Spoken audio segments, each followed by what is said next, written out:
রাজ্য সরকারের গ্রামোন্নয়ন দপ্তরের উদ্যোগে প্রায় ৩ কোটি টাকা বরাদ্দে রাস্তার কাজে শিলান্যাস হয়ে গেল পুরাতন মালদার যাত্রাডাঙ্গা গ্রাম পঞ্চায়েত এলাকায়। এই উপলক্ষে এদিন যাত্রাডাঙ্গার ভাটকেল্লা এলাকায় শিলান্যাস অনুষ্ঠান আয়োজন করা হয়।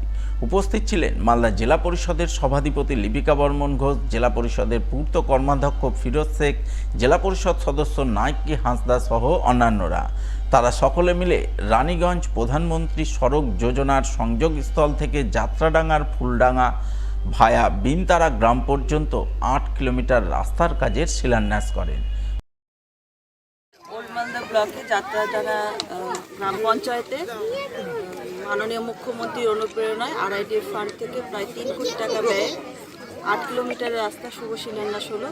এখানকার এলাকাবাসীদের দীর্ঘদিনের দাবি ছিল এই রাস্তা নিয়ে তাদের।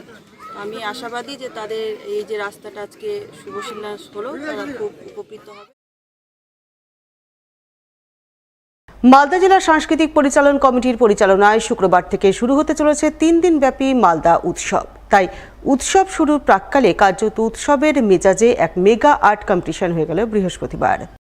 মালদা জেলা সাংস্কৃতিক পরিচালন কমিটির পক্ষ থেকে এদিন এই মেগা আর্ট কম্পিটিশনের আয়োজন করা হয় মালদা শহরের বৃন্দাবনী ময়দানে।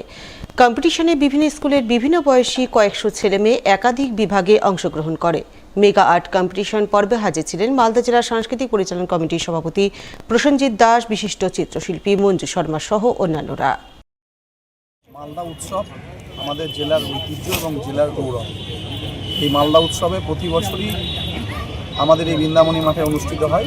আগামীকাল থেকে মূল অনুষ্ঠান অনুষ্ঠিত হচ্ছে।